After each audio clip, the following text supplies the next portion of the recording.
China. China is the largest producer and consumer of rice, and they're very circumspect about their rice stocks and what they're doing in rice because it's a military secret, rice stocks are. But they are reaching out and touching the world as traders. They have bought into 2 large international trading houses, and they want to become more involved in the U.S. We are waiting to see whether the rice protocol will be approved and China can literally buy rice from the U.S. or the Western Hemisphere. The Western Hemisphere is the only area of the world where China currently does not buy rice. Well, to some extent also India. Those are for different reasons. They buy rice from Pakistan, they buy rice from Burma, overland, over the borders. They buy rice from Vietnam, over the borders. They buy rice from Laos and Cambodia, and of course they buy rice from Thailand. They buy rice from all the major rice exporters except the Western Hemisphere. It's a little mysterious why it's taken them so long to approve the rice out of the Western Hemisphere. It has to do with insects and the government. The private businesses want to buy our rice because they trust our rice. They trust our water. If they had their way, they would be buying rice from areas that had trusted water, not areas that are laced with cadmium and other toxic metals.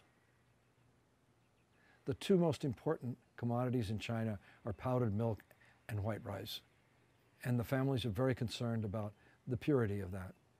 So until China allows the Western Hemisphere to import rice, they are shortchanging themselves. But I think longer term, rice will move from the areas that have fewer people and more water to the areas that have more people and less water. And it's fairly simple. That means that someone's going to originate more and more rice from the Western Hemisphere, just as they've done with soybeans, just as they've done with corn. Rice comes across the border and no one's counting it. You can count every other crop and material that goes into China because it goes in through the ports. This comes overland through dues in Burma and overland in Vietnam. No one knows how much comes in and no one's keeping count. So rice is just a huge political issue in Asia, but China's already thrown in the towel. They are the largest importer by far, maybe somewhere between 4 and 6 million metric tons of rice in a market that's 41 million metric tons and growing. Our work indicates that as their self-sufficiency relaxes on rice, they will be importers of 10 to 15 million tons within 5 years. This is huge. This is inevitable. This is a permanent condition that will continue to accelerate over time. What you need to understand is that rice in the U.S. is produced in California. It's a sticky rice. It goes mostly to Asia to be in sushi and on rice bowls in Asia, and American cuisine that is Japanese in origin, and that's called calrose, and that's basically what they grow in California.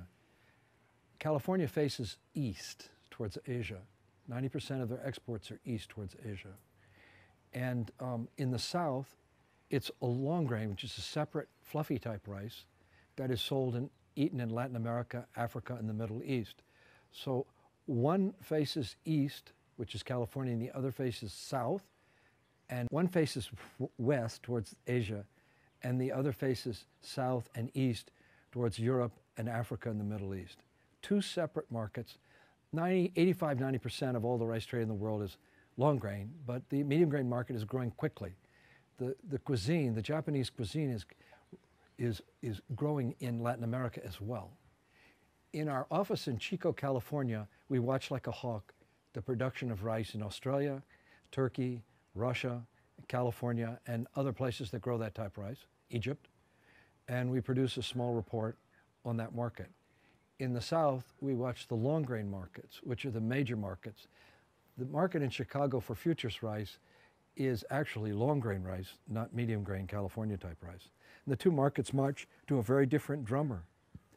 The price of long grain right now is almost half the price of California rice. They just are very different markets. There's a huge shortage of rice in California and a big oversupply of rice in the South. And that partly explains the price difference. And what we do is we put out daily alerts that are sent to our subscribers. You have access by phone, the ability to have conference calls with your staff, and special projects. We watch prices and data back years on the market. And for that reason, we also have regulators and related exchanges that take our service because of the data bank. And we hope to expand our website over time to be a more analytical tool for our customers. The bottom line is that we provide strategy for the buyer and the seller. About half our business is buyers, half is sellers. Sellers are farmers, generally speaking, and buyers buy rice and process it.